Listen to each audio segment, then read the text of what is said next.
In the name of God, the compassionate, the merciful, good evening, friends, and welcome to the 20th episode of Crime and Punishment, the Big 2-0. This is a legal podcast, not a political one. We here at Crime and Punishment love Big Brother, and we do our duty to protect the system. This is the official podcast of the Invictus Law Firm, PA, a criminal defense law firm in Orlando, Florida, the website for which is augustusinvictus.com. We forgot to send out the newsletter, otherwise I would tell you to sign up for it. I'll tell you anyway. Go to augustusinvictus.com. You can sign up for the newsletter. All of you that are already signed up for the newsletter, my apologies. It's my fault for not getting it sent out today.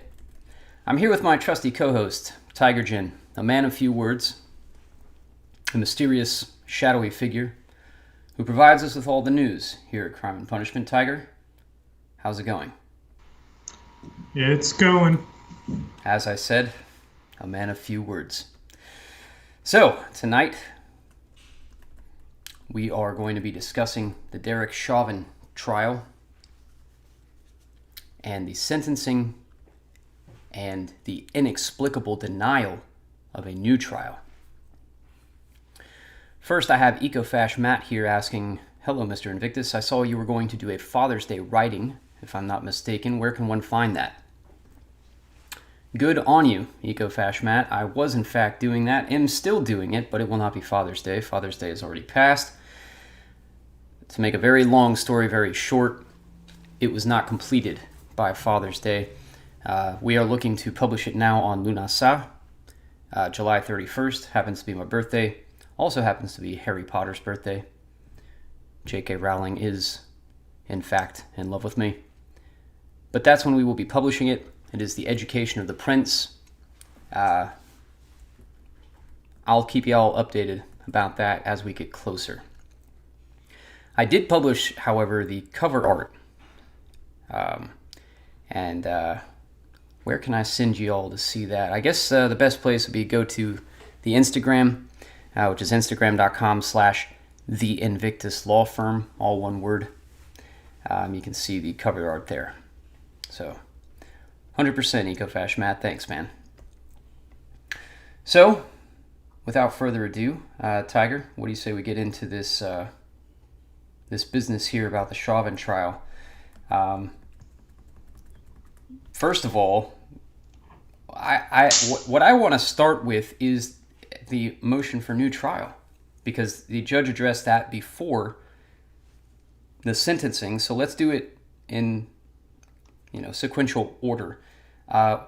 What happened with the motion for new trial? Okay, so first disclaimer, I was unable to watch all these hearings when they were going live. And so I've only caught snippets of it myself and these articles. So that's the first thing. As far as I can tell, going through the articles, I don't see any real reasoning that the judge gave for rejecting the new trial, other than also there was a request for a hearing into possible juror misconduct, and hey, he denied that too. Yeah, it didn't even grant an evidentiary hearing on that, which is plain as day for everyone to see. I mean, the guy was going around on the news bragging about it, telling everybody how he got onto the jury in order to convict Chauvin. I mean, that is such a no-brainer for a new trial. And you're right.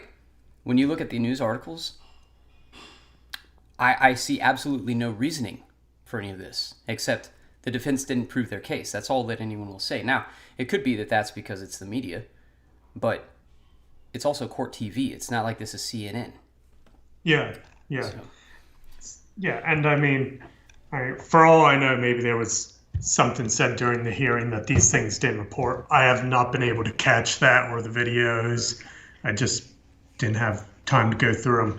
But nothing's being reported. I read the entirety of the sentencing memorandum. Nothing was mentioned in there because it's sentencing. So That's what I've gone through. My understanding, though, is whenever I hear about requests for new trial based on juror bias, things that come out about the juries, is that the judge's perspective and reasoning is often simply, too bad, it's all said and done. You should have done a better job choosing your jurors. Yeah, that's what it comes down to. Yeah. Yeah. And they always rely on, well, he said he could be fair and impartial. It always comes down to that. Well, they said that they would judge it by the facts. Like, weren't you there? Weren't you listening? He said he'd be impartial. And I'm sure he was. Next case. Let me see if you can hear this. I'm going to play this video from Court TV on the motion for new trial. Let me know if you can hear this, Tiger. And also, you in the audience, if you can hear it, let me know. If you can't hear it. Welcome back to Court TV Live, where we are learning there is breaking news in the case of Minnesota versus Derek Chauvin. Court TV legal correspondent Julia Janae is on the ground and has the latest for us. Julia. Chanley, we are just learning through a filing with the court that the judge has ordered that he is denying the motion for a new trial that Derek Chauvin's defense filed last month. They listed a number of things that they say the judge abused his discretion in during the trial that we all witnessed in that verdict on April 20th. The judge is saying that he is not going to consider a new trial in this case. So that going into the sentencing today, now off the table, the judge won't be hearing arguments on it. That is big news. We knew that he wasn't going to be hearing arguments on it, likely because he had his decision made up. But walk us through some of those grounds the defense was alleging for a right to a new trial. Did the judge offer any reasoning as far as why he made his decision? I'll first go through some of those abuse of discretions that the judge actually had to consider in this case, because there were many that the defense listed in a filing that came just a couple of weeks after that decision by the jury to convict Derek Chauvin of unintentional murder. And the defense ultimately decided in that filing that the judge abused his discretion when he failed to change the venue in this case, that he kept this case in Hennepin County instead of following what the defense requested and getting it out of the Twin Cities, getting it out of Minneapolis so that they could find a fair and impartial jury. They also believe that he abused his discretion when he allowed the case to go on and didn't sequester the jury when there was a lot of notification about the $27 million settlement with the family of George Floyd between the city of Minneapolis. That was something that the defense fought inside the courtroom, but the judge ultimately kept things going and did not sequester the jury. So those are a couple of the things that were on that list. The judge did not put down any reasoning in his order that, like I said, just got filed. He just said that the defendant has failed to show that there was a prima facie case, that there was evidence that there was not a fair trial, that the defendant was deprived of his constitutional right to a fair trial. So the judge not agreeing, but we expected that because typically a judge is not going to go back on his own rulings in the case. And the judge was thoughtful in the way that he determined that he was not going to sequester the jury, that he was not going to stop the trial or move it to a different location. So ultimately, Judge Cahill putting on the record in advance of this sentencing hearing that he is denying that motion for a new trial. The defense now likely has the option to go to the appellate court now that they have cleared going to the trial judge to try and get that new trial. Yeah, and you're right, Julia. It makes sense. This was expected that the judge wouldn't grant this motion, given that the defense, like you said, was asking Judge Cahill to overturn decisions he himself made. And like you said, we were both there in the courtroom multiple times. He does take a lot of time and thought before making these decisions. And a lot of these grounds, Julia, the defense made these motions over and over again, trying over and over to sequester the jury or for the jury to be I guess admonished of the pretrial publicity. Remember the settlement that happened and the news that was surrounding even during jury selection. So a lot of these grounds the judge has thought about. One that stood out to me though in this order, I just received a copy of it myself, is about the juror misconduct. Tell us more about how a couple of the jurors who rendered the verdict have spoken publicly. All right. Hold on. First of all, That sort of reasoning drives me up the wall when people do that. Lawyers have done that to me in court to a judge. That just drives me crazy when they say, well, judge, you've already considered this. You know, defense brought this up last time we were here. Defense brought this up, 3 months ago or whatever it is. Defense already brought this up. You already thought about this. In other words, no reason to ever think about it again, Judge. This is already decided. Like, that is not an argument, to use Molyneux's phrase. That's not an argument. Saying, we've already discussed this and you already thought about it, Judge. And you were very thoughtful, by the way. I thought you did a great job thinking. I mean, I know I'm not in your head, but I saw you thinking up there. You were very thoughtful. And you already decided this. That's not an argument. That's just brown-nosing. Right. So, for the love of God. I am, however, in all fairness to this young lady, I am going to post here the link to this article with the video in it, because this is hands down the most beautiful newscaster I've ever seen in my life. And if she's not married, she's getting a call. All right, let's continue this. She's a good reason to watch court TV. Oh, she's on more. She's a regular anchor. Yeah. Oh, I'm on it. Channing Painter. Yeah. This is my new favorite channel ever. All right, let's continue this. It's the verdict. This was an allegation from the defense that was added on after they filed that initial motion for a new trial. They also added to that they wanted what's called a Schwartz hearing here in Minnesota, something that alleges that the process of jury selection or the way that the jurors handled their deliberations wasn't entirely truthful. This was an accusation that some of the jurors that have spoken out, that there may have been an indication that they did not give enough information during the jury selection process. The judge has looked that over as well. That is part of this order, that he is denying their motion for a Schwartz hearing to hear those allegations about the jury. We can expect, though, the defense isn't going to let it go, that they are going to raise that ground as well when they get this prepared for an appellate case. Certainly. In fact, tell us a little bit more about what is next now that this motion has been denied.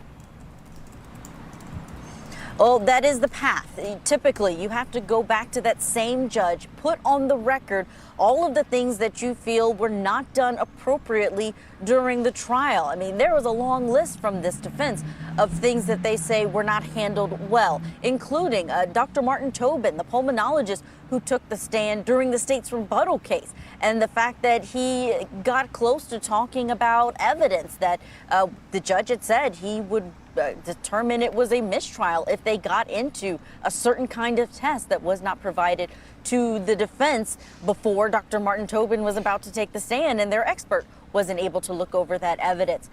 They also had issue, the defense, with Maurice Hall not being required to testify. He invoked his Fifth Amendment right not to take the stand. That was the passenger that was with George Floyd when he was first approached by police. And ultimately, though the defense wanted to put him on the stand to talk about what George Floyd may have been under the influence of or how that interaction happened with police, because of that invoking of the Fifth Amendment right, the judge quashed the subpoena and Hall did not testify. Ultimately, that's something the defense says should not have happened, and that the judge abused his discretion when he made those decisions. So they will be making that plea to an appellate court, asking that panel to determine that there were abuses and that there is a need for a new trial. You are exactly right. Now, they're on standby for the hearing today. Now that this issue has been decided by the judge, that really does clear up the afternoon to focus solely on the sentencing of Derek Chauvin. So give our viewers an update on what you're learning, the latest there, since the last time we talked to you. Well, we're understanding that these victim impact statements might be limited to the siblings of George Floyd. You just had the aunts of George Floyd on your show, and they were sharing with us that they have their own statements that they've written out, but that it's going to be limited in who can speak in court. There are so many of them in the family. So the last that we've heard from the Attorney General spokesperson is that 4 victim impact statements will be read. They'll be actually taking the stand and then addressing the court, and those will last about 3 to 5 minutes.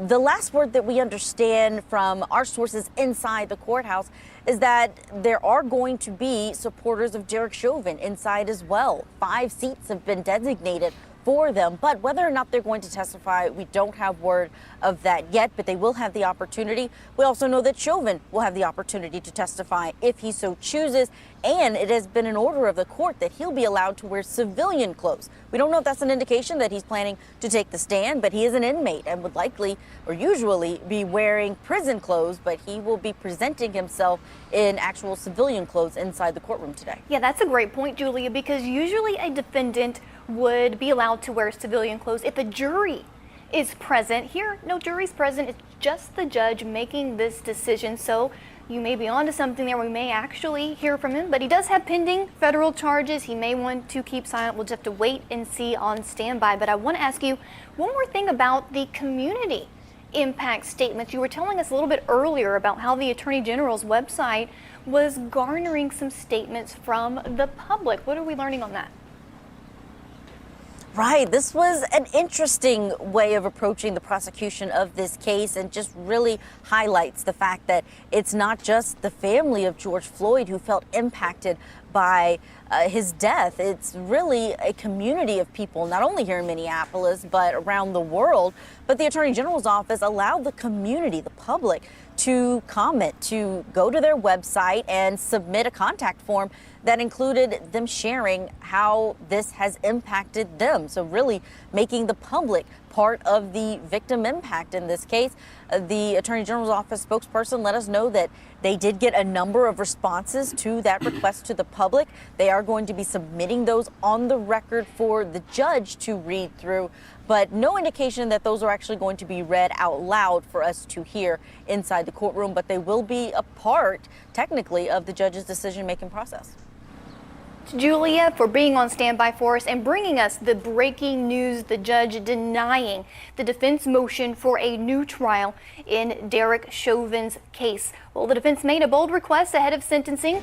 No jail time, despite the fact the jury found Chauvin guilty of murder. We'll discuss and that and, of course, the breaking news coming out of Minneapolis right after the break.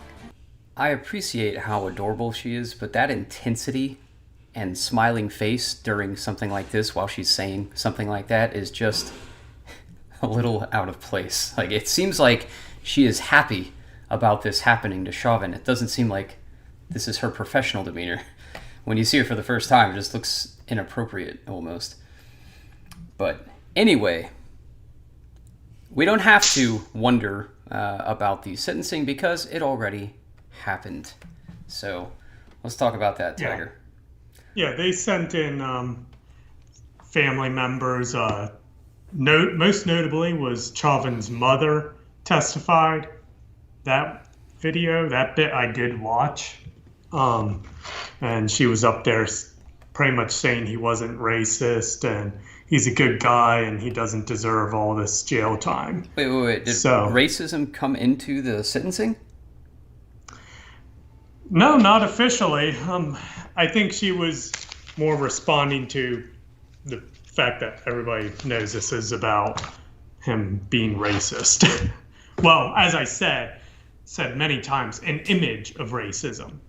If Chauvin was actually racist, we would have all those private Telegram DMs and stuff being released. I mean, right. Come on, we Hitler memes on his phone. Yeah. Confederate flag at his basement. Yeah, we'd have it all. Yeah. Amazing that none of that exists, really.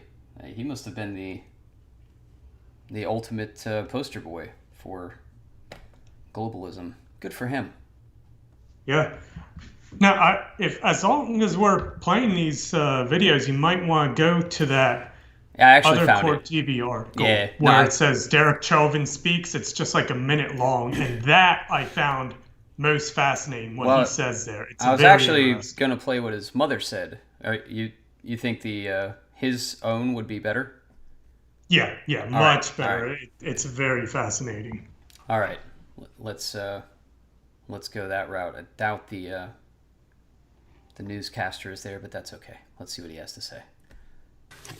Actually, Mr. Chauvin, would you join Mr. Nelson at the lectern?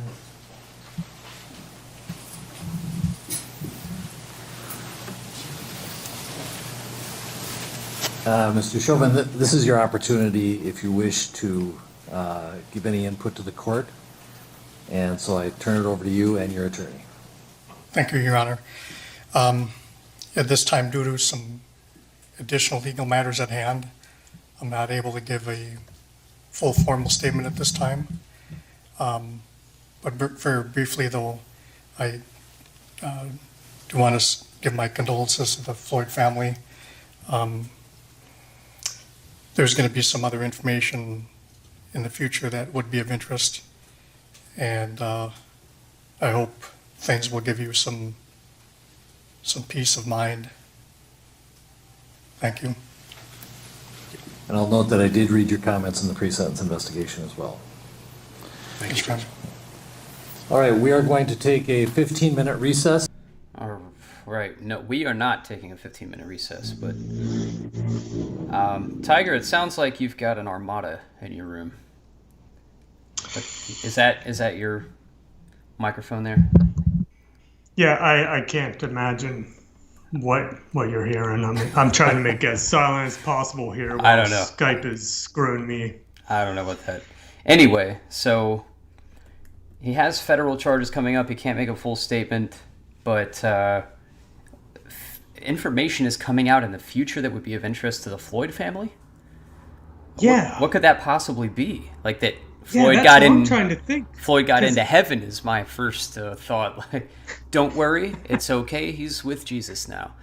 Like, what other information could they possibly want, or could he possibly think that would interest them besides you are going to prison for murdering our brother, father, whatever?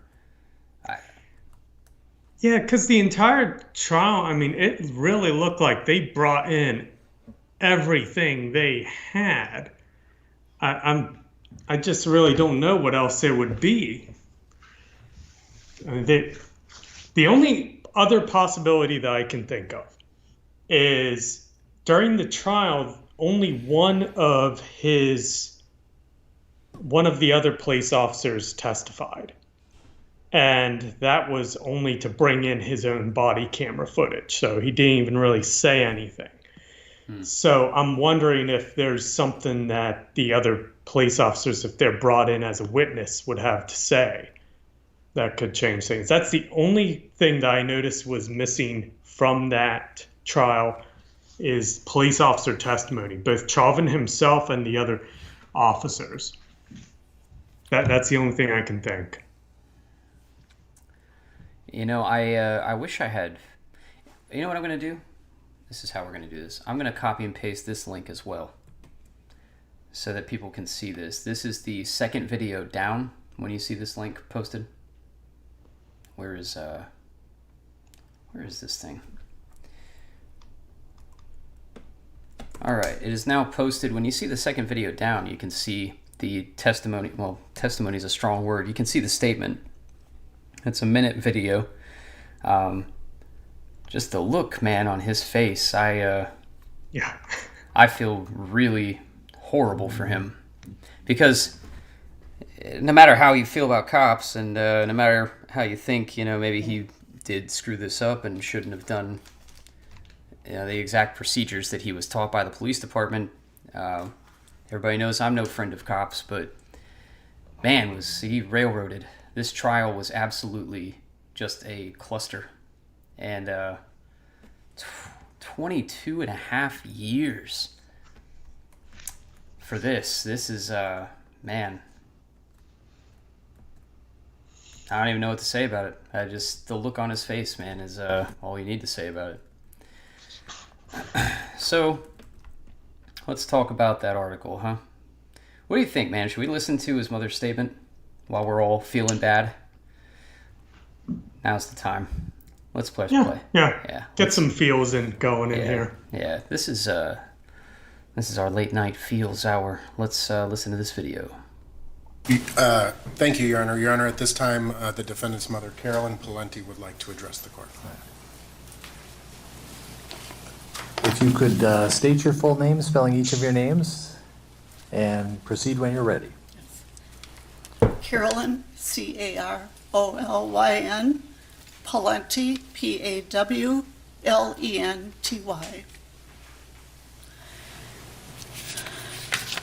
I am the mother of Derek Chauvin. I am here to speak on behalf of my entire family. On November 25th, 2020, not only did Derek's life change forever, but so did mine and my family's. Derek devoted 19 years of his life to the Minneapolis Police Department. It has been difficult for me to hear and read what the media, public, and prosecution team believe Derek to be an aggressive, heartless, and uncaring person. I can tell you that is far from the truth. My son's identity has also been reduced to that as a racist. I want this court to know that none of these things are true and that my son is a good man. Derek always dedicated his life and time to the police department. Even on his days off, he would call in to see if they needed help. Derek is a quiet, thoughtful, honorable, and selfless man. He has a big heart, and he always has put others before his own. The public will never know the loving and caring man he is, but his family does. Even though I have not spoken publicly, I have always supported him 100% and always will. Derek has played over and over in his head the events of that day. I've seen the toll it has taken on him. I believe a lengthy sentence will not serve Derek well. When you sentence my son, you will also be sentencing me.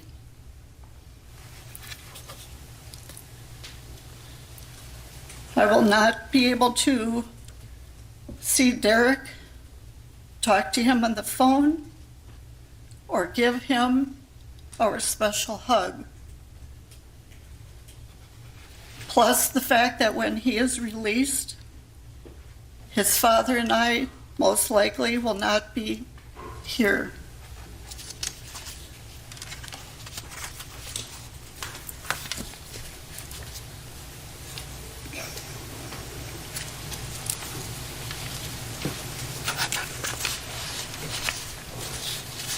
Derek, my happiest moment is when I gave birth to you.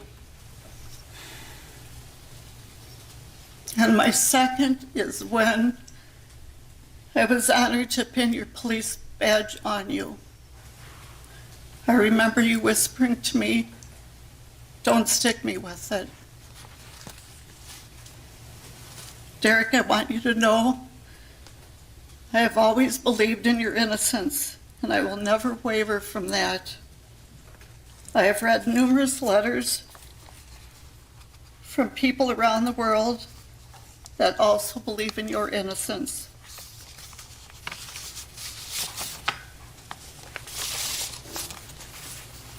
No matter where you go, where you are, I will always be there to visit you.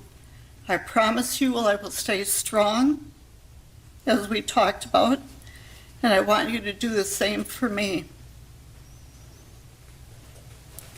I will do what you told me to do, take care of myself, so I will be here for you when you come home. Remember, there is no stronger bond or love than a mother's love. One final thought I want you to remember. Remember, you are my favorite son. Thank you for your time. Mr. Nelson. Other siblings, BTFO. That is what we call in parenting a teaching moment. Not the joke about my favorite son thing, but a teaching moment in the sense that, I hope everyone is paying attention to this. And by everyone, I mean the police. What that woman said about, to the judge, she said, when you sentence him, you're sentencing me too. That's very true. When you sentence a defendant, you're not just sentencing him, you're sentencing everyone in his family, everyone that depends on him, everyone that looks to him for help. Like you're sentencing an entire community, entire family. And cops do not understand that, by and large. Maybe they do now. I hope every cop sees what has happened to Chauvin and realizes this has been happening to normal people forever.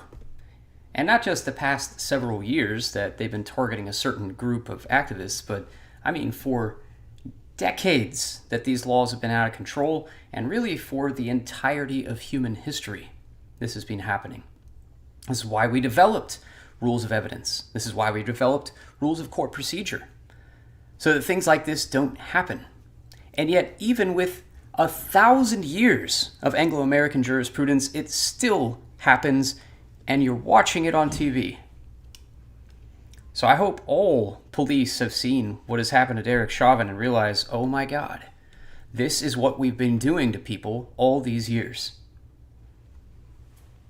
I was in jail with a cop, and he had that exact sentiment. He said, all these years I've been bringing these people to this jail. And all those years I thought I was doing the right thing. These people are obviously guilty. I did my job. I dropped them off. Not my problem anymore. It's up to the prosecutors. That was the system that he worked within, and he thought he was doing the right thing. And now that it has turned against him, he understands. He understands what his job really was and what they've been doing to people all those years. So hopefully everybody now, all that thin blue line that thought that thing was funny, acting like the police are a gang and it's us versus them, that this is what that gang has been doing to everybody this whole time. And now it's turning around on the very people who were perpetuating that system.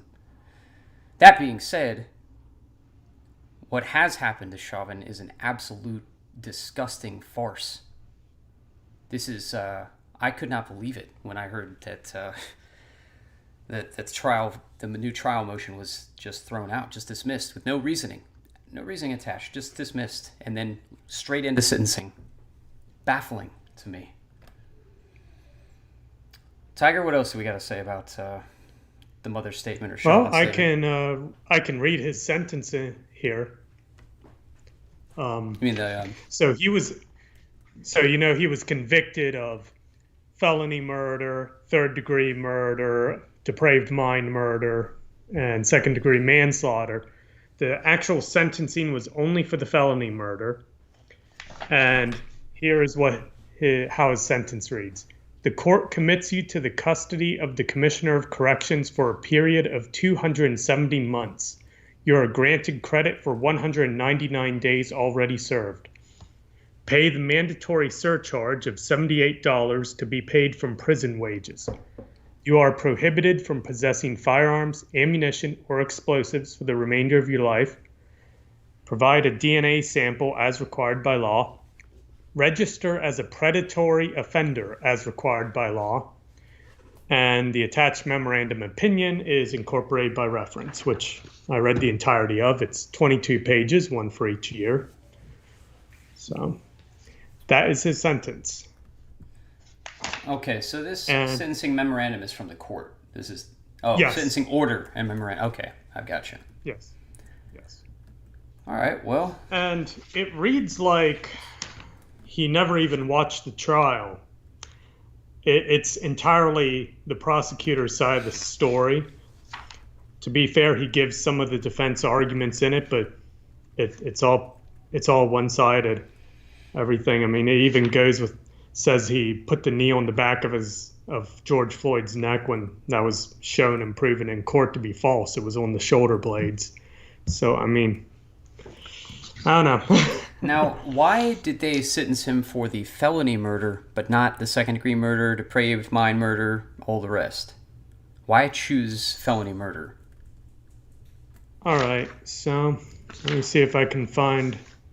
Because the What first he thing I says see about- when looking through this sentencing memorandum is that we're looking at 128 to 180 months. The presumptive sentence being 150 months. How do you go from that to 270 months?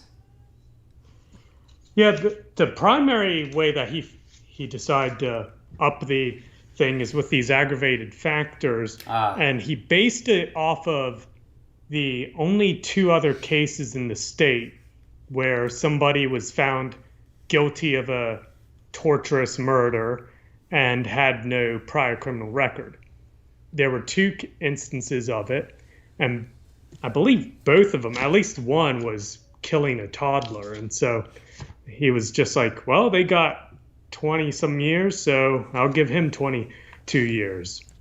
Oh, That was really the logic. that makes perfect sense, because this is just like killing a toddler.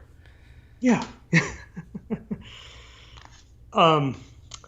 What I did find interesting is the aggravated factors that the court found. He only, I mean, as I said, they really based it off of those two prior sentences of those guys. But the memorandum says that only two of the aggravated factors were factored into the sentencing.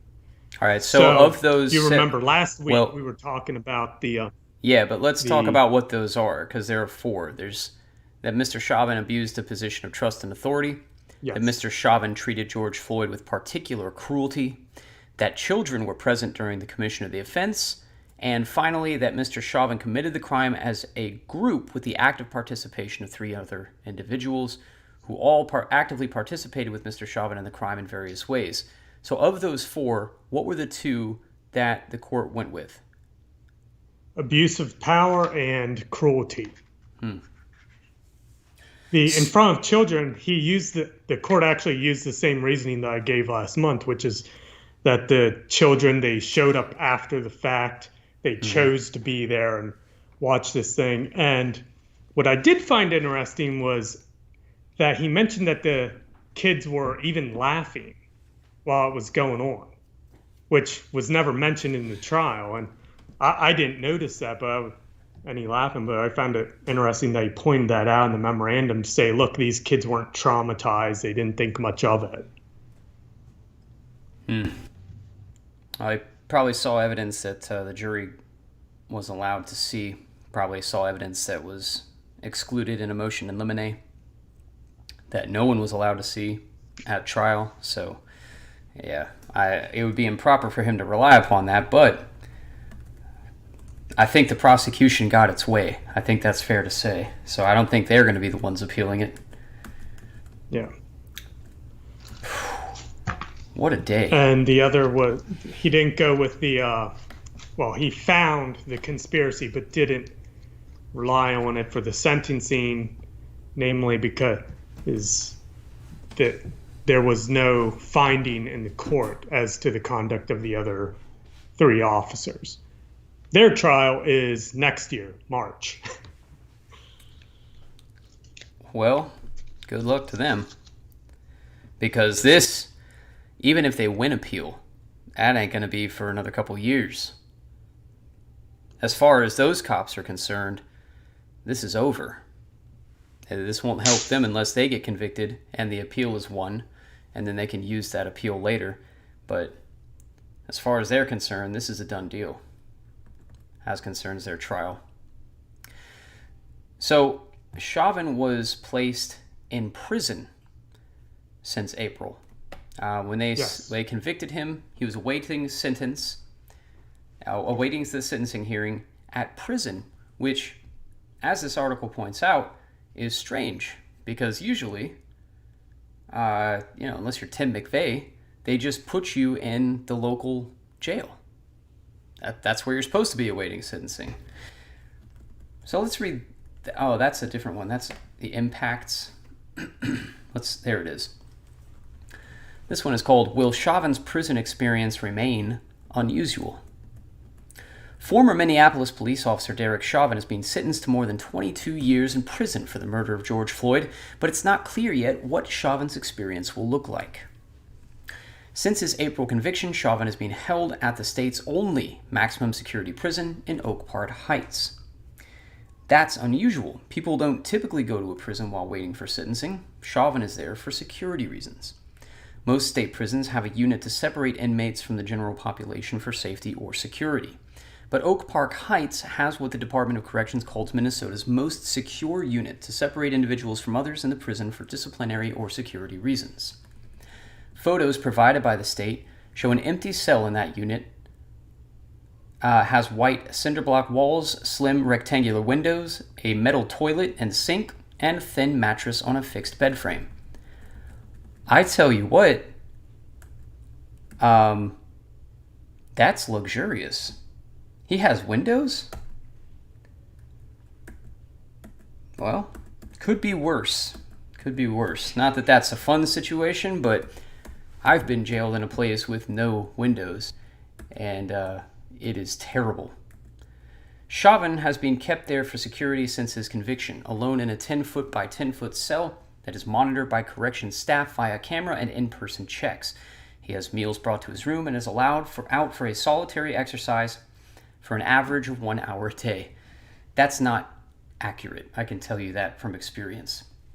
Theoretically speaking, yes, you have 1 hour a day of rec. That's an hour that you get to use the phone, you get to use the computer to write your emails, you get to order commissary, and you get to shower.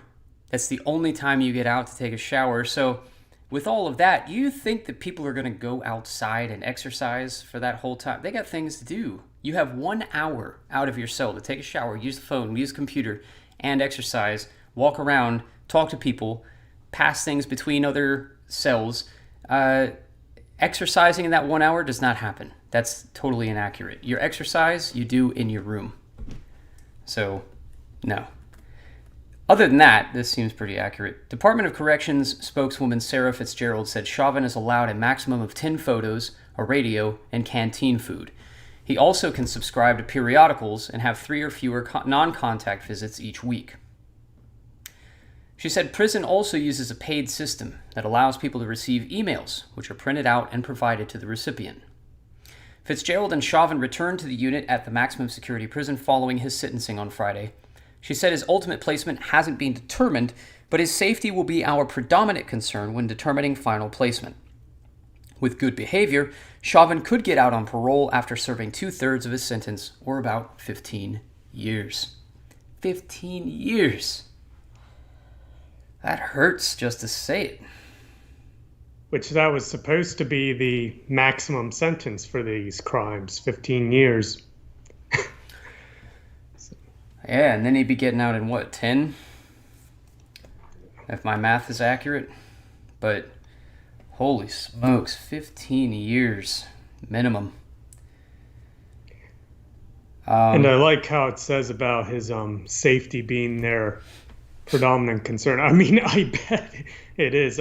I've been seeing internet chat. They're like, oh, Chauvin didn't kill himself. Chauvin didn't kill himself. I'm like, yeah, he is in literal danger of his life if he was just like out and about in the prison. Yeah, in a couple years, he'll be fine. You know, once things die down and people forget that he exists, Yeah. He'll be fine. They'll integrate him eventually, but it's going to be a long time. It sucks to be him, man. You ever heard of the Memphis 3, the West Memphis 3? I know I have. You'll have to refresh my memory. There were 3 young lads, goth kids, listening to metal music, dressing in black. They got fingered for murdering children. One of the guys, I want to say he spent 10 years in isolation. Damian Eccles. But 3 of them went to prison this entire time, like since the early 90s. Turns out they didn't do it. Had absolutely nothing to do with it. The prosecution used this whole Manson nonsense, they worship the devil and read Aleister Crowley and listen to black metal music, all this insane stuff, and this was a ritual killing of these poor innocent children. Turns out they had nothing to do with it. And everybody's known it for years. They finally got out. But the most crushing part of that entire story is this guy was in isolation in those conditions we just described for Chauvin, 10 years. I cannot imagine that. I cannot imagine. It baffles me that I've got a client who's been in similar conditions for 3.5 years. It amazes me that people can tolerate. Like, you think of the people in AdMax in Colorado. Unbelievable that people survive things like that. Yeah, I recall hearing a guy who was in Chinese prison, and he had a good thing. He said, if you put animals in that kind of condition, where you're just like packed into a cell, in his case, he was packed in a cell with other people, that animal dies soon, real fast. And I mean, it's the same with solitaire. If you just throw an animal into a room by itself, lock the door, and just give it a plate of food every now and then. I mean, like, they don't live through that. No, it's literal something torture. About us humans, we can live through it, but it's that's right. And that's why so many people, when they get out of situations like that, they become different people. And not just from PTSD, but they're changed in a way, because it's like, I tell my kids this story about the rats. They did this study where if you throw a rat into water, it will drown after like 15 minutes.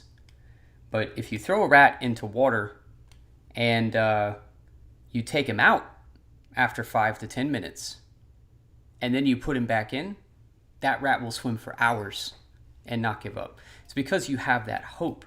And that's the difference between putting an animal in conditions like that and putting a human in conditions like that, is that the human can think ahead. That is a testament to the human spirit, human will, the human mind. That is how we survive. That's how we conquer the world. Because you can put someone in the position like that, and not heroes, just regular people. You can put in isolation like that, torture them for years on end, and they will still come out kicking. That's incredible. Animals can't do that. Well, you know the origins of the U.S. prison system too, with Jeremy Bentham. Bentham? No, the utilitarian? Jeremy Bentham. Yeah. He was a very pragmatic philosopher, and his influence was on the prison system. He pretty well developed it as he believed that putting people in these conditions would reform them. The whole reform model of prison systems was him. Well, it does change people, I'll tell you that. I don't know if it's always for the better. I feel like in my case it is for the better, but it will break you. It will absolutely break you. It either goes one way or the other.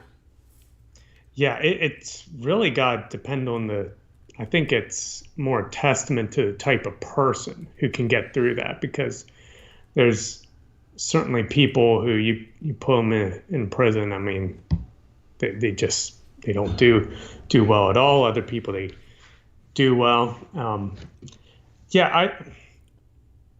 I personally, I don't know. I just feel like it doesn't make too much sense to me why we have a prison system like that. Like even just the logic of, like, take the Chauvin thing, like, oh, he did a crime extra bad, so he has to sit in the cell for extra time. It's like, what's the logical causal relation between a sentence and the punishment? I don't know. It doesn't make sense to me.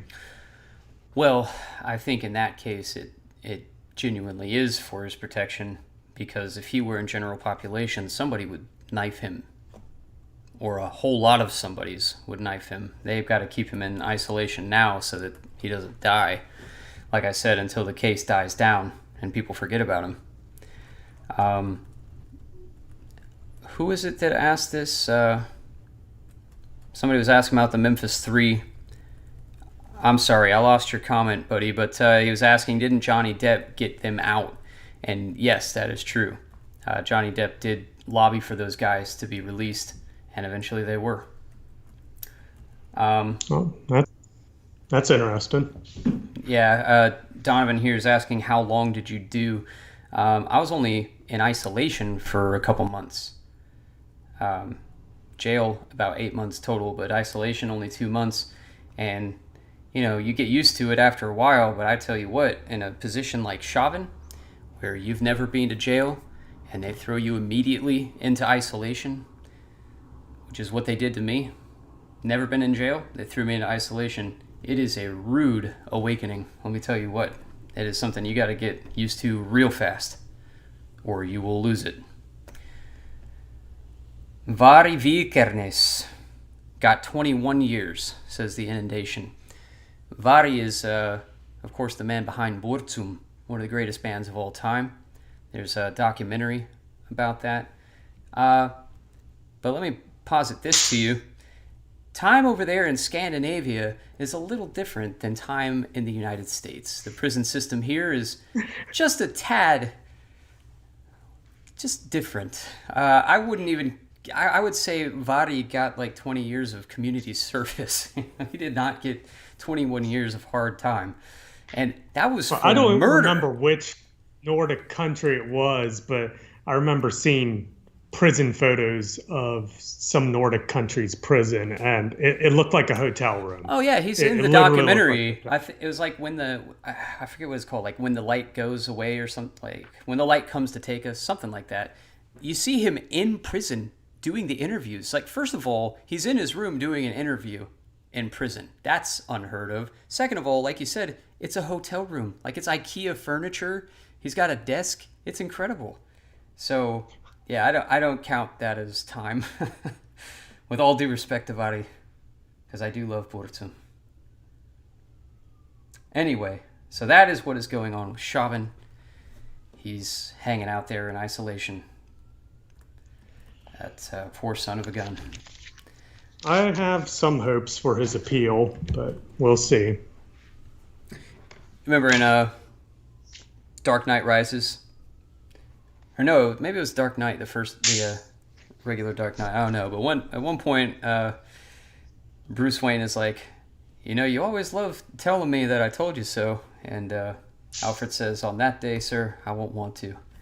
Like, this is one of those moments where, you think before this happens, you'd be gleeful, saying, yeah, that's what you get.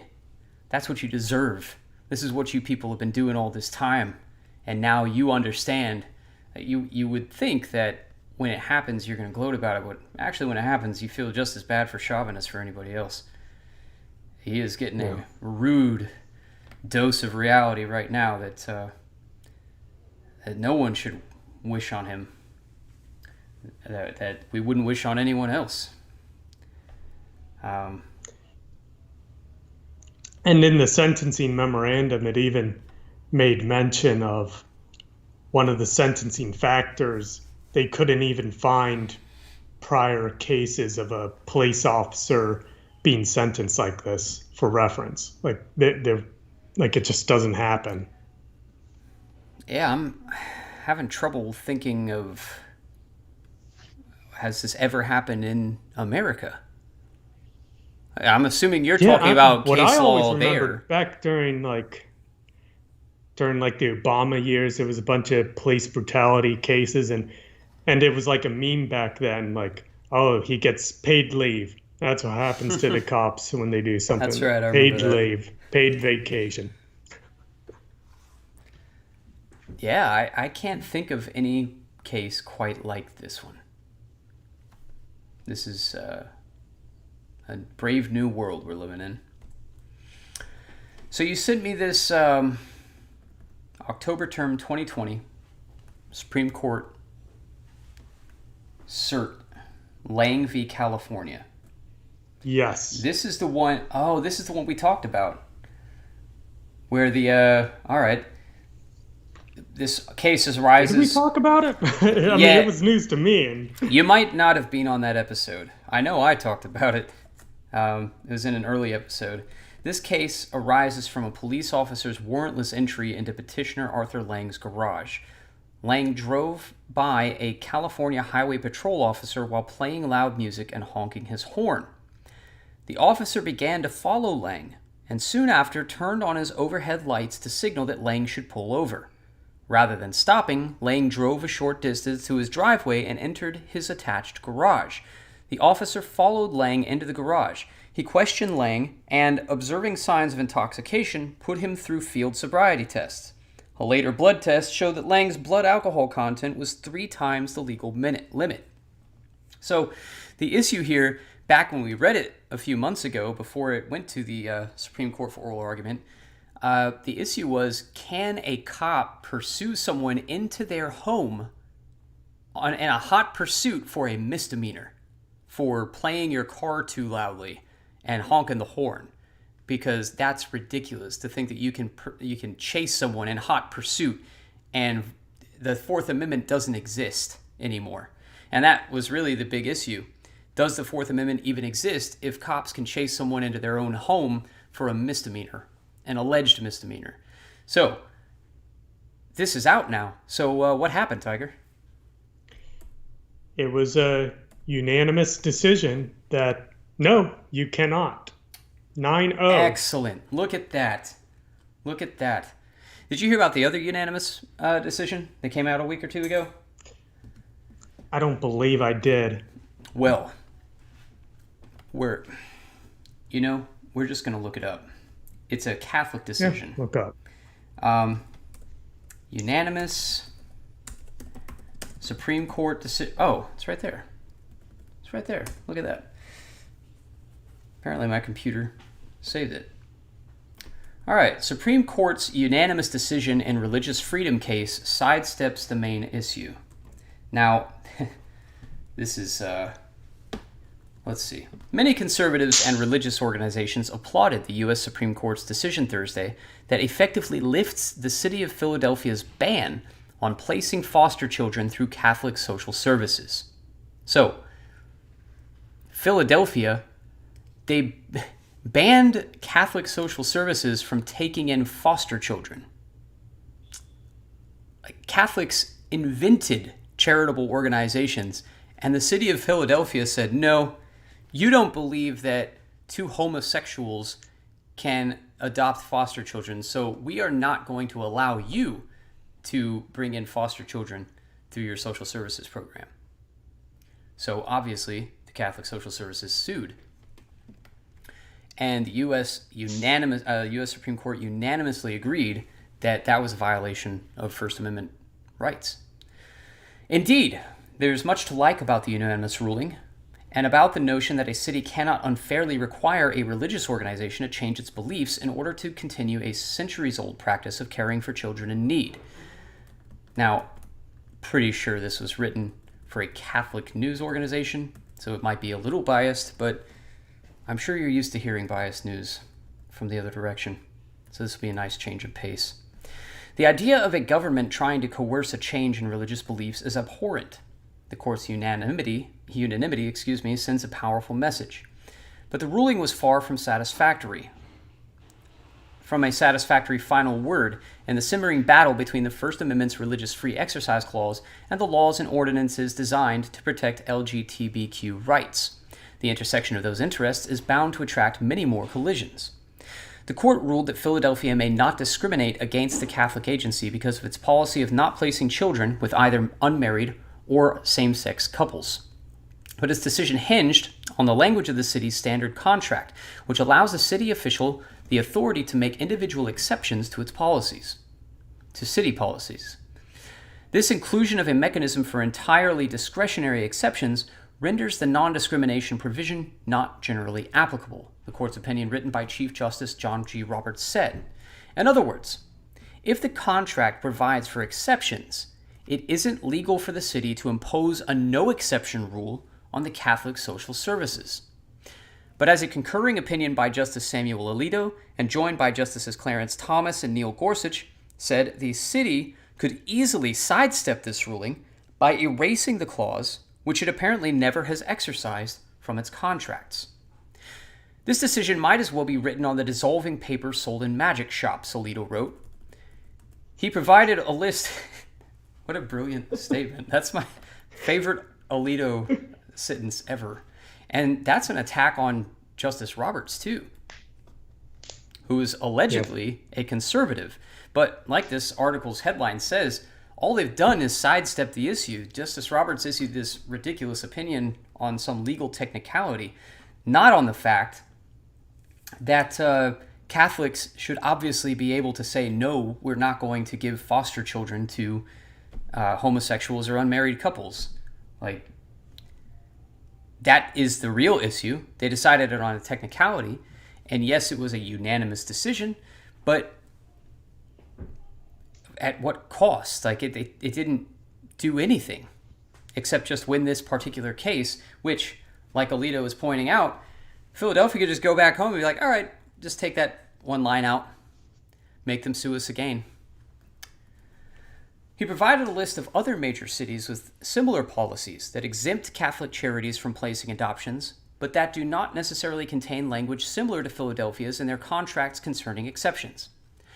Quote, not only is the court's decision unlikely to resolve the present dispute, it provides no guidance regarding similar controversies in other jurisdictions, he wrote. Indeed, this culture war battle is far from over.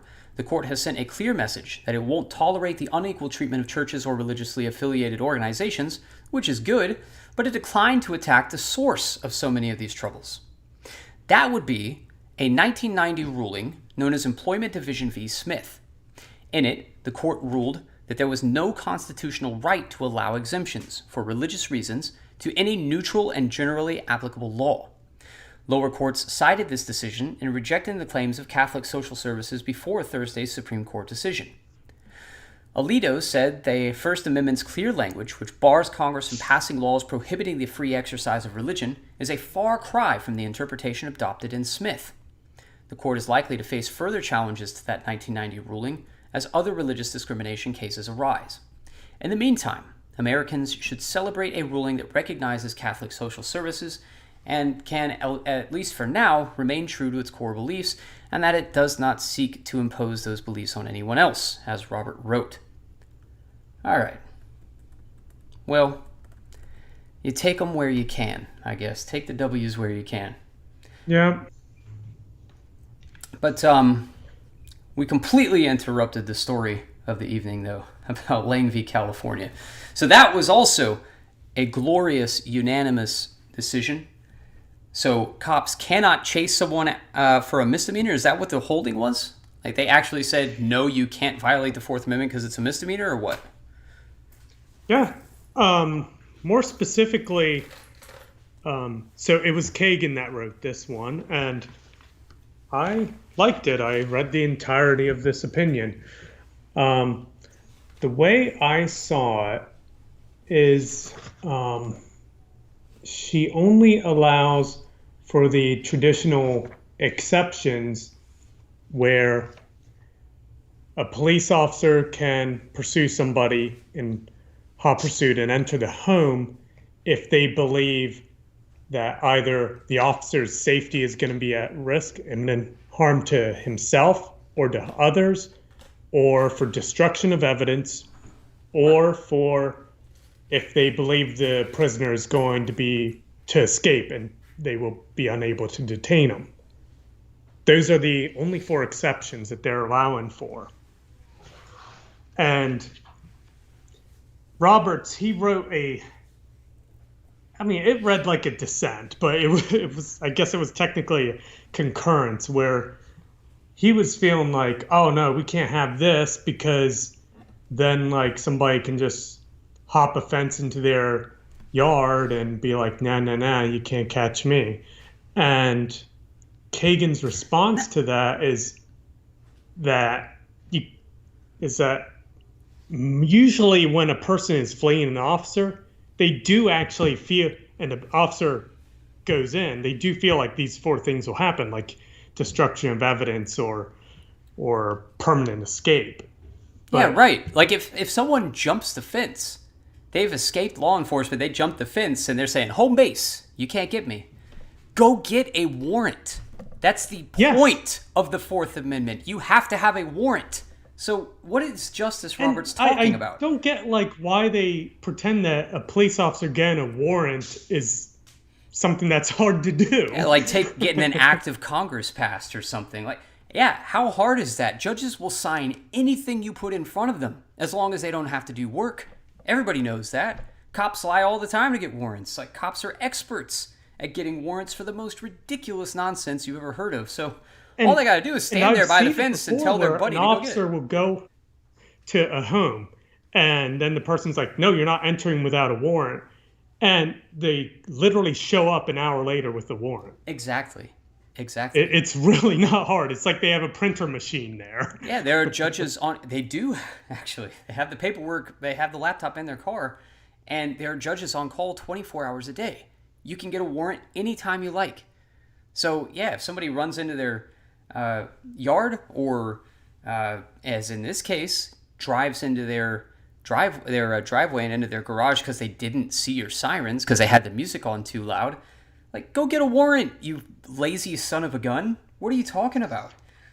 That this had to even go to the Supreme Court is a testament to how corrupt these courts have become. Actually, there was an interesting procedural thing about this, is that, so this happened in California, and the California Court of Appeals said, yeah, misdemeanor, that's good enough for entering the home in pursuit. The California Supreme Court refused to hear this, and the United States Supreme Court took it up on amici. They literally appointed an attorney to argue the state of California's case. Interesting. Yeah.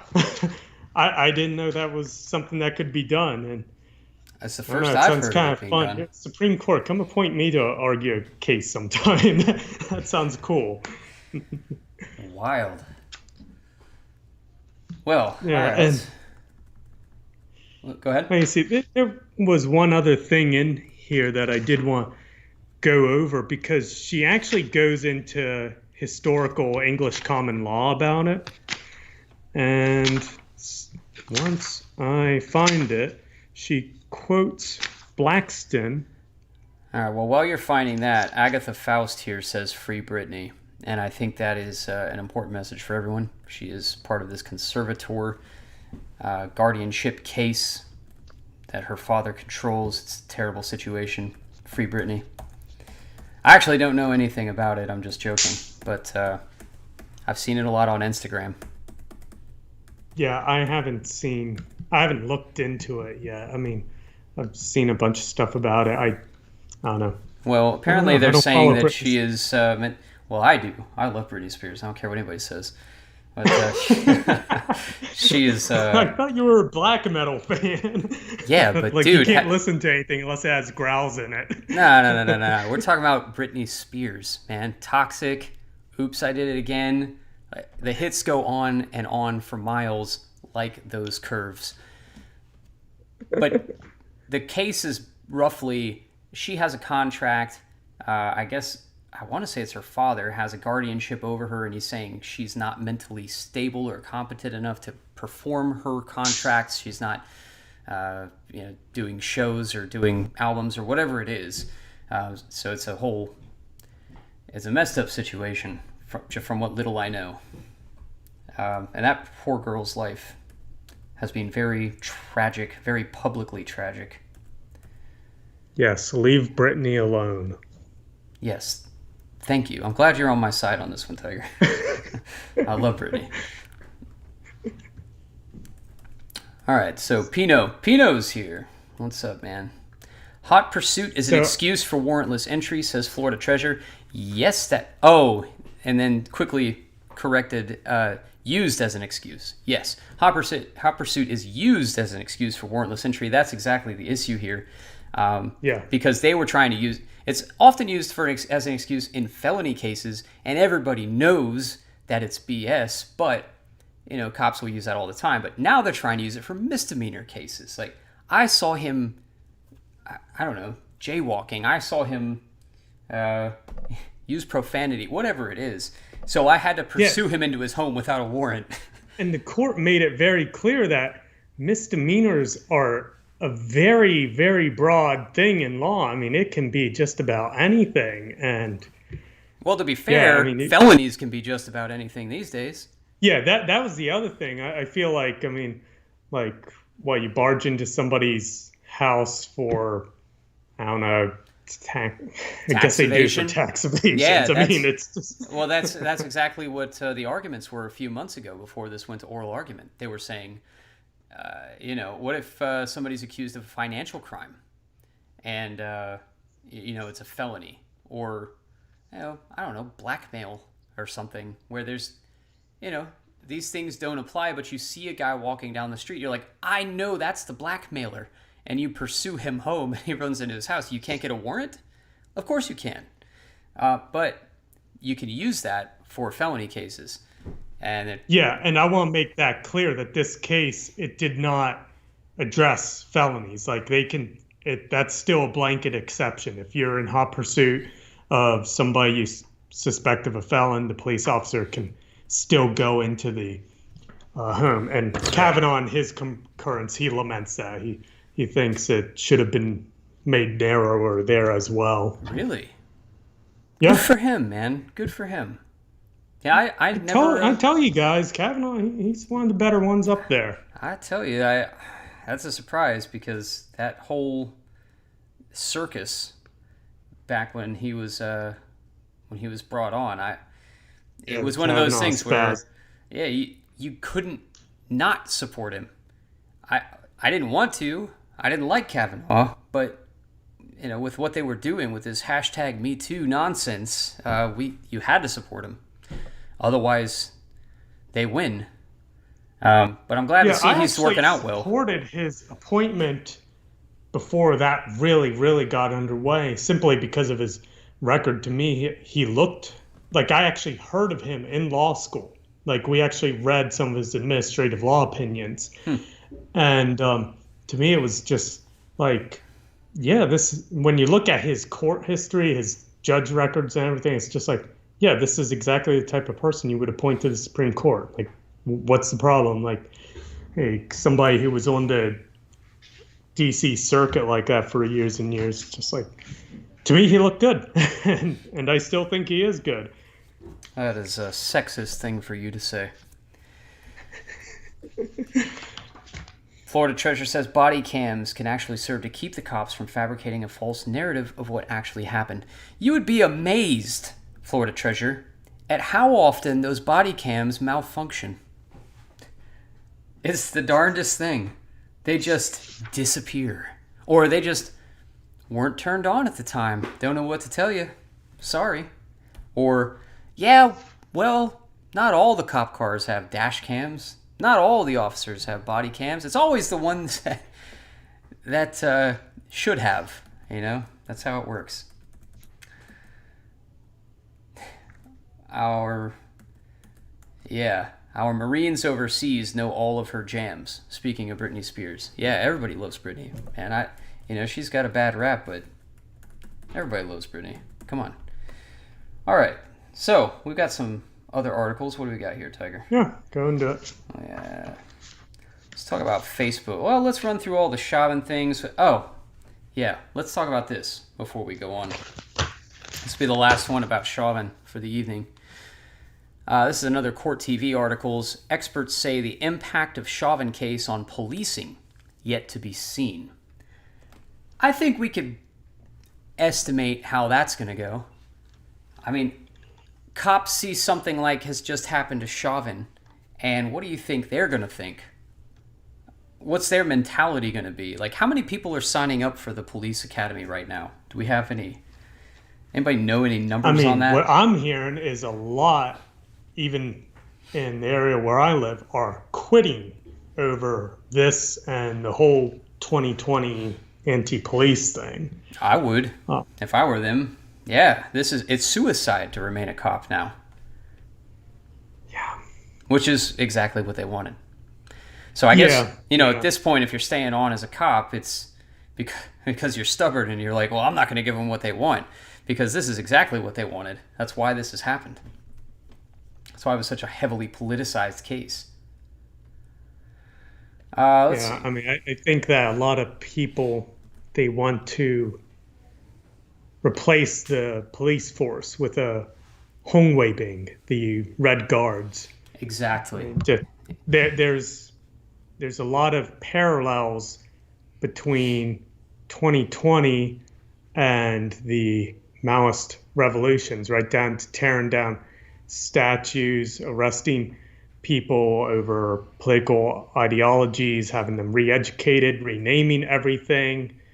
It's picture for picture. Just instead of ranting about landlords, it's race. And yeah. Not that we have any political opinion on the matter. We're just noting the historical parallels. Right, exactly. We don't comment on it, whether it's right or wrong. We're just saying that legally speaking, these are the sorts of measures. I tell you about the Solzhenitsyn thing last week? Jocko? I don't think so. All right. Well, in case I didn't, in case anyone in the audience wasn't listening, this is also a legal thing, not political. We don't make political statements here on Crime and Punishment. Jocko, the Jocko podcast, Jocko Willink, right? He sometimes will do the same program or template or format or whatever that I had for Guerrilla Radio, and he will just read a book and he'll comment on that book as he goes along. And one time he did Solzhenitsyn, and he was talking about how it came to pass that in Soviet Russia, the legal system is what started changing. That's how this happened. It wasn't just like, well, these people took over and started putting people in gulags and that was that. It wasn't like brute force out of nowhere. It was a slow development of the legal system. And that is exactly what is happening here. Now, in the passage that he was reading, he was talking about how it became a crime to attack someone physically if they were a member of the party. So that, getting in a fist fight was one thing, but getting in a fist fight with the wrong person who is attached to this party, that person has become protected. It is terrorism when you hit that person. That's how it happened, and that is what we have seen in the past several years happening in the United States, where you can go to a rally, your own rally, a right-wing rally, a Trump rally. You can go to one of your own rallies, get attacked by Antifa, and if you hit them back, you are accused of serial rioting. You are accused of terrorism. You're accused of a whole bunch of things because you hit that protected class. That is exactly what Jocko was reading from that passage in Solzhenitsyn. Why were we talking about this? Well, I mean, we were talking about historical parallels and that's right. Between what's going on and what happened in other countries, and I have more during the Maoist revolutions, because they were primarily going against landlords, which in China didn't really even exist at the time. They didn't really have that sort of system, so it was really just it was an invisible enemy. And what they would do is they were actually targeting educated people, people of higher class. And what ended up happening was, like, they would find professionals and they would be like, well, you come from a privileged class. You're a doctor, and you became a doctor because you were rich. We're just you can't be a doctor anymore. You're going to go and be a farmer now. And they got rid of doctors, engineers, and things like that. And they were replaced with lower class people and often very young people. And it just contributed to the entire country just falling apart and not being able to function.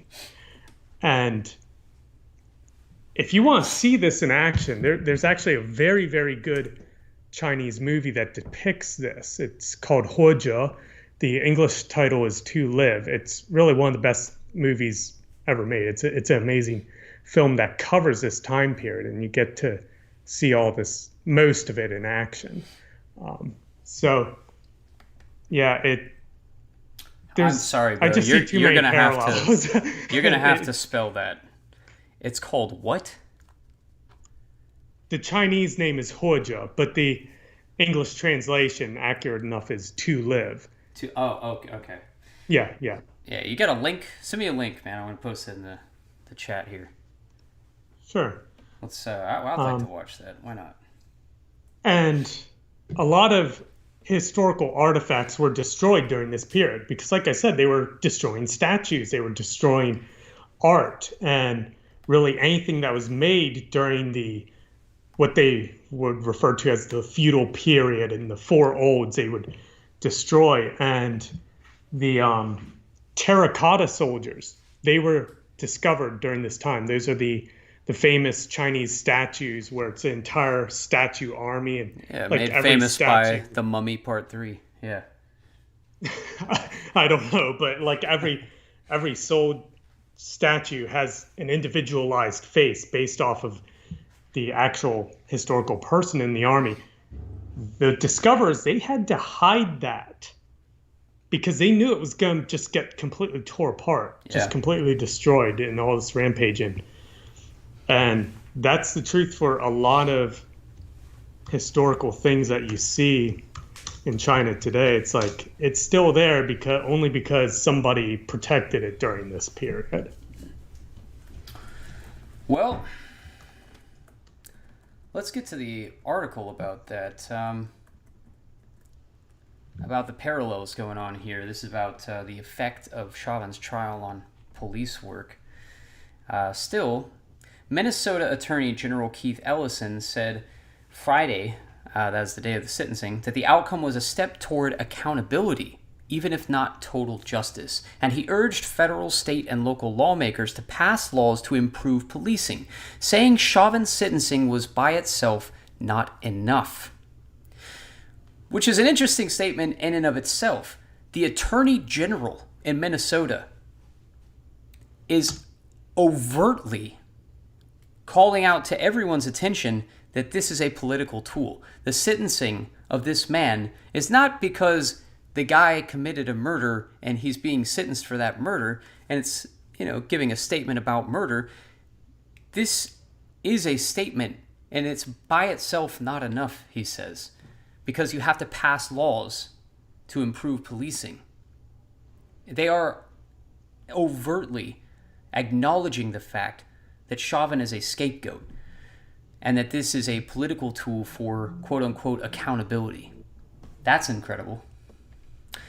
Chauvin's high-profile case likely led more people to believe long-standing complaints about police interactions with black people, even if his actions were blatantly wrong, experts said, and that could make jurors less likely to simply believe police versions of events in the future.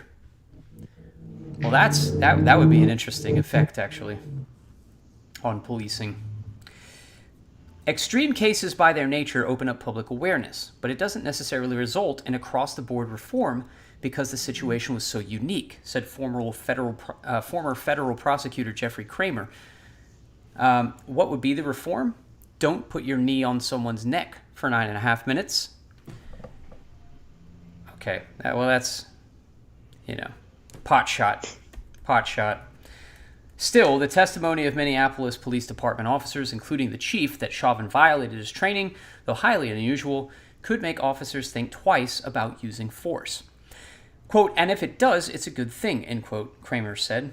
Anyone that's been in this game long enough knows that it comes down to hiring practices and training, but at the end of the day, it's a certain officer in a certain situation, and I don't see these situations ending anytime soon, says Kramer. Knowing that their encounters could be captured on cell phone video also could give officers pause, experts said.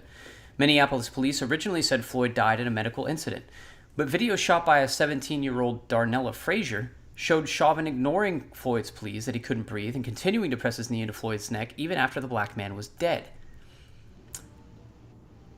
But Kirk Burkhalter, a criminal law professor at New York Law School and a former 20-year New York Police Department detective, said police are being asked to do too much, especially in situations involving people with mental health issues or minor crimes. Floyd was suspected of trying to pass a counterfeit $20 bill at a corner store. Quote, in a lot of these situations, we see poor decisions by police, but they're often situations we should never have put cops in, said Burkhalter, who leads the law school's 21st Century Policing Project, which addresses relationships between police and communities. Ellison, the Attorney General, aforementioned, said he hoped Chauvin's conviction and sentence was a moment for change when it comes to trust between minority communities and police officers. You can't heal a dirty wound, and when there's little trust, sadly, there's little safety, Ellison said. Again, Ellison, the Attorney General, just blatantly putting out there that this is a political moment, and Chauvin is a political tool, and he is being used as a scapegoat to try to get people to trust the government, saying, well, when something like this happens, we, the overlords of the government who control the police, we will hold them accountable for you. So you can trust us. You can trust us to pass the right laws. Trust the system. Trust Big Brother. Unless that broader issue, that is of trust, is addressed, it doesn't matter what laws or regulations are adopted to address policing issues, Kramer said. I want to say I'm optimistic, but pick any city. The mutual distrust is at a level I don't think I've seen since I've been doing this, Kramer said. But if good people on both sides want to solve the problem, then we've got a fighting chance. Now, what they're not saying is that they have implicitly reframed this entire debacle between the Attorney General, this guy Kramer, the cop that's now running some project. All these people are reframing this as something to do with trust. Trust between the people, the black people and the police. This is about healing these wounds, these divisions. It has nothing to do with that. This has to do with court procedures. This has to do with rules of evidence. It has to do with jury bias. It has to do with corruption of the court system. And the Attorney General's not talking about it. The lawyers aren't talking about it. Former federal prosecutors, former New York cops who are now lawyers. None of them are talking about the corruption of this case or all of the things that have gone wrong with this case. They're all talking about how can we use this case and the sentencing in this case as a political tool to push our agenda.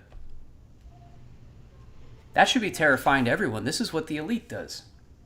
I would know I'm one of them. And I think next time I have a trial, I'm going to bring in 10 witnesses on the same fact. Yeah, that alone is incredible that they would allow something like that. Judge Cahill allowed that. I mean, it was allowed in the highest profile case in the country. So why not? Why not? Exactly. Why not? Yeah. It used to be, back in my day, you couldn't do things like that because that's cumulative evidence. It is obviously prejudicial to a jury because a jury will see all these people parading in saying the same thing and they will think, well, the cumulative effect of this means that they must all be right. It's the bandwagon, what do you call it? Logical fallacy. It's a bandwagon fallacy. Well, all these people believe it. It must be right. That's why you exclude things like that. That's why we have this 1,000-year legal tradition. But that's not what they're talking about, even on court TV. What they're talking about is the impact of this on healing the divisions between cops and the black community.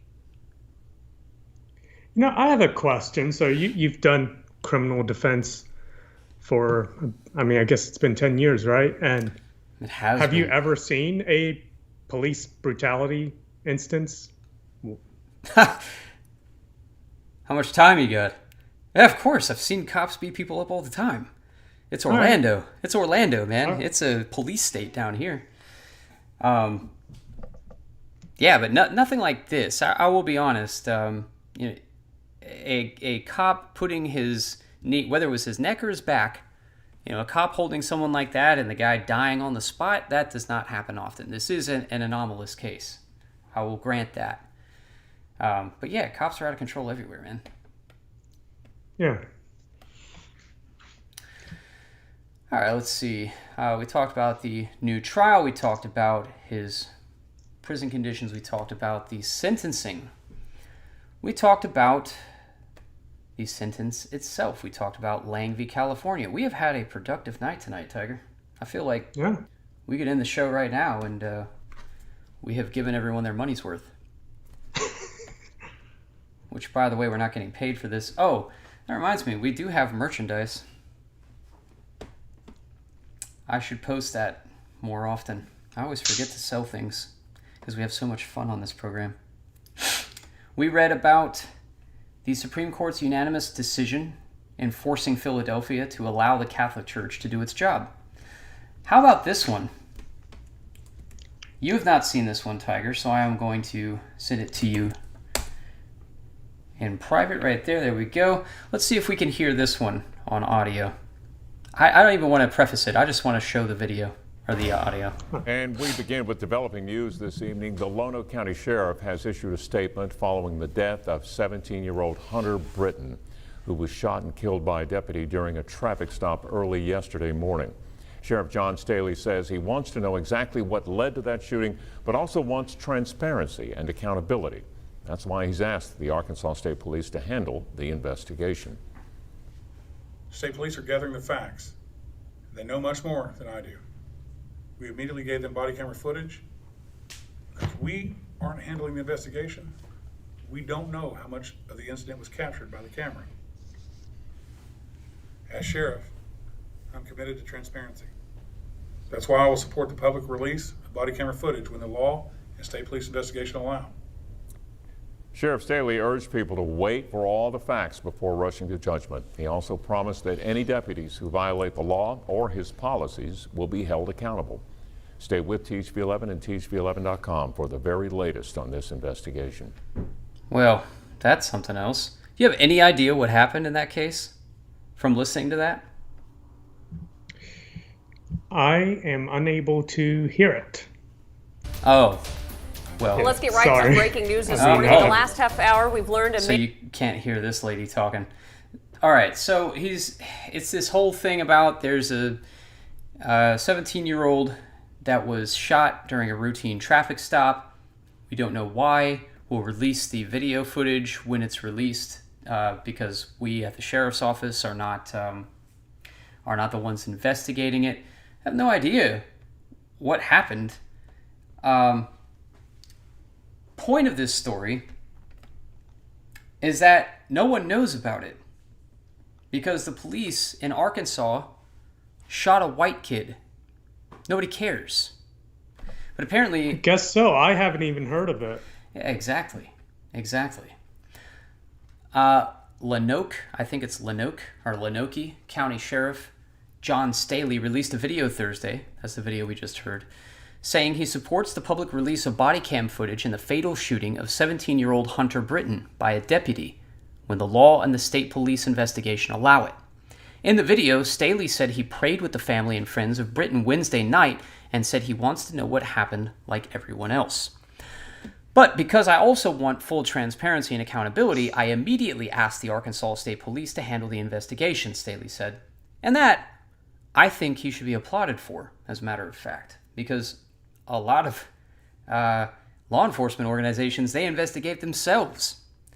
Like how the FBI famously did a 20-year survey of all FBI shootings, and every single FBI agent in that 20-year span was cleared of misconduct. They're just that good. They're just that good. That's right. They're so well trained. They're so honorable. They have so much integrity. FBI never does anything wrong. Nothing fishy about that. But these guys, they handed this over. The sheriff's office handed it over to the Arkansas State Police. Good for them. Immediately handed it over to them. And they're engaged in, they want full transparency and accountability. They're saying all the right things, you know. Staley said the sheriff's office immediately gave the body cam footage to the Arkansas State Police. He said that because his office isn't handling the investigation, we don't know how much of the incident was captured by the camera. As sheriff, I'm committed to transparency, etc. We already saw that. Hunter Britton was shot and killed by a Lonoke County deputy around 3 a.m. on Wednesday. That is last Wednesday, obviously. According to his family, Britton was working on his truck's transmission at a nearby body shop. Britton and a friend were reportedly pulled over during a test drive by Sergeant Michael Davis. Shortly after the traffic stop, Davis fatally shot Britton. Police have yet to release any details on what happened during the traffic stop. The Faulkner County Library is facing some backlash tonight after a children's storytime event featured a book about Pride Month. Wait, what? The 11th Frederick Price is live in Conway tonight just ahead of a board meeting. Hold on, Tiger. We're listening to something else. Is expected to be brought up. Frederick. Marlisa, there are a lot of people who are in support and opposition of the library's decision to celebrate Pride history. This is a stack of the emails that the library board director has gotten tonight, and he says he just wants to clear up any wrong information about what happened over the weekend. The idea really is that the library is a place where an exchange of ideas can happen on any topic without fear of censure. Faulkner County Library Director John McGraw says at least 50 summer programs have been offered this month for children. We offer programs literally every day at every location. And at the request of people who visit often, he says the library organized a Pride History event, a first for the Saturday Storytime. Apparently there was some feeling that this was thing that should not have happened at the library. According to McGraw, some parents expressed frustration, saying they were left out of the loop about the event. But McGraw says that is simply not true. Parents were in fact 100% involved. Parents bring their kids to the program. Parents attend the program with the kids. Parents take the kids home after. This is 100% with parent participation. This was a... Anyway, what a coincidence, because this same thing happened in Rock Hill, South Carolina this weekend. How about that? No agenda at all, I'm sure. But, yeah, what are the chances? You hear of the Ricky Price arrest, Tiger? I don't think so. Yeah, apparently Rock Hill Police Department, who had me arrested, they are now being protested by Black Lives Matter for screwing up an arrest of two black siblings and beating the living daylights out of one of them. You know what? You're right, Tiger. We should read that article. At least 9 arrested in Rock Hill protests over arrest of brothers seen in viral video. 9 people have reportedly been arrested amid protests over a viral video showing police officers from Rock Hill, South Carolina, violently arresting Ricky and Travis Price, 2 local black siblings. A second night of protests. What day? What day was this published? This is 3 days ago. So, led by Black Lives Matter and other racial justice protesters to the Rock Hill Police Department, police arrested 9 individuals during the protests for various charges, including blocking roadways, disorderly conduct, and 2 driving charges. Thursday night's protest reportedly began to wind down by 9 p.m. All right, well, let's look for the original about what actually happened. All right, video surfaces of forceful arrests of brothers in South Carolina. Video of police forcefully arresting brothers prompts days of protests in South Carolina. The unrest in Rock Hill is bigger than his clients, said their attorney, because some people are tired of being police's punching bag. A video shot by a witness... What a line. A video shot by a witness that shows police forcefully arresting 2 brothers has shaken the South Carolina community, which was bracing Friday for a 3rd consecutive night of protests. The tension in Rock Hill, a city about 25 miles south of Charlotte, North Carolina, was sparked by Wednesday's arrest of Ricky Price and Travis Price. The siblings, who are black, are seen scuffling with Rock Hill police in a video posted by a bystander to Facebook. Police say Ricky Price violently resisted arrest. The brothers' attorney, Justin Bamberg, said the elder Price suffered a broken nose during the arrest. We understand people are mad, Bamberg said Friday. This is not just about what happened to Ricky and Travis. This is about a systemic issue. There are people in this country who, quite frankly... It always is. That's what bugs me about this stuff, is like they can never keep anything an isolated incident. It sounds like an argument with their wife. It's like, it's not about that. It's about... It's about 20 years of you not doing the dishes, Mark. Yeah, it's a systemic issue. There are people in this country who, quite frankly, are tired of feeling that they're the punching bag of law enforcement in America. That's what this is about. What a great line. And yeah, I'd say that's true, but they make it racial. It's not racial. Not that I'm making a political statement. I'm making a legal statement. It's not about race. It's about police being completely out of control. They do this to white people too, you know. I was going to say they do it to Asian people, but I don't know if that's true. Asian people never get arrested. Asians don't get arrested. No, they absolutely do not. No matter what jail you go to, you're not going to see a high population of Asians. Maybe Vancouver, British Columbia, you know, might have a higher, or Los Angeles, maybe. But by and large, Asians don't go to jail. They don't get arrested. So police brutality on Asians would be wild. But that being said, it happens to more than just black people. Rock Hill Police Chief Chris Watts said Thursday that 2 officers have been placed on leave, and the South Carolina Law Enforcement Division would conduct an independent investigation. He did not provide the officers' names.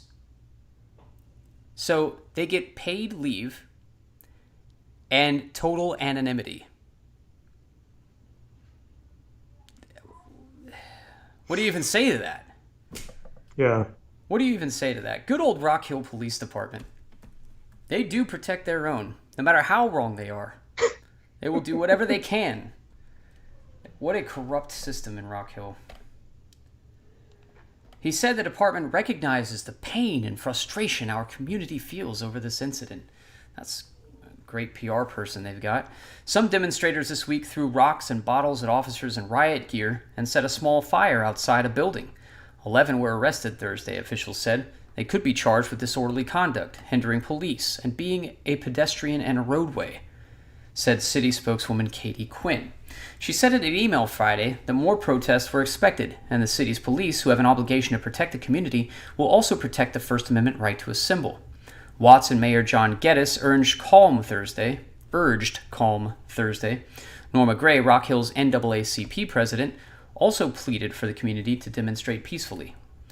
The officers that are called to serve and protect are not the officers that were out on the scene, Gray said. We are asking you to protect them. Black lives matter. All lives matter. These officers need to go home to their families unbruised, unharmed. Wait a minute, did I just hear all lives matter? Yes, you did. That's a very racist statement. From an NAACP president, no less. Imagine that. Rock Hill's NAACP president said all lives matter. You heard it first here on Crime and Punishment. I think he needs canceled. Norma Gray is a female. Oh, she.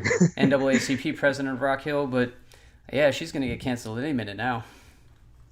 Poor lady. The incident began when the police department's violent crime unit was working with special agents from the Department of Homeland Security on an operation focusing on known repeat offenders, Watts said. One of those offenders was Ricky Price, he said. Price was pulled over on traffic violations and a police dog searched his vehicle, police said. Officers did locate 2 bags of marijuana and a handgun in the back seat and placed Ricky into handcuffs, Watts said. Price's younger brother soon arrived at the gas station where Ricky Price was being investigated, Watts said. Now, let's unpack some of that, shall we? First of all, why is Rock Hill Police Department working with Department of Homeland Security? I guarantee, well, maybe if you're listening to this program, you do know what Rock Hill is because you know about my story. But other than that, nobody knows what Rock Hill is. No one knows it exists. With developing news Why this does this evening, keep the happening? Lonoke County Sheriff has issued a statement following the death Why of is this happening? 17-year-old Hunter Britton, who was shot and killed by a deputy during a traffic stop early yesterday morning. We've already heard Sheriff about John Staley says he Tiger, wants is to know that you? exactly what led to that shooting, but also wants transparency and I'm not saying accountability. anything. That's why he's asked I the don't know Arkansas where this State audio Police has to come handle from. the investigation. This is wild. State police are gathering the facts. See, They know much I more. don't have any. We immediately gave them body camera Nothing's footage. playing on my end. This is crazy. We aren't handling the investigation. Yeah, the Hunter Britton We don't know how much of the video incident is was playing captured right now. on camera. Are you sure you don't have an internet browser open right now? I'm committed I to do, but I'll close that tab. That's Is why I that will better? support the public release of body camera footage when the law No, gave the body nothing's camera playing on footage my. allow. I'm still hearing it. Sheriff Staley urged people to wait for all the facts before rushing. I don't know. All right, there it goes. What a crazy. Anyway, so Rock Hill Police Department is playing footsie with Department of Homeland Security. Why? it says that they have a program to target repeat offenders. What does that mean? And why is Department of Homeland Security involved? Now, I know that Rock Hill actually happens to have a serious drug problem. Being next to Charlotte, being a college town, people run drugs through there. It's a serious problem. Feds are involved. All right. But what this reminds me of is that article we read some episodes back where the Pasco County Sheriff's Office was being sued here in Florida for one of these exact programs where they would just go around harassing people who were quote-unquote repeat offenders. They were literally targeting them if they had records. And it could be you've been arrested one time and they were targeting you. And it sounds like that's what was happening here. And the other thing to note, this was mentioned in the article, they said that he was pulled over for traffic stops.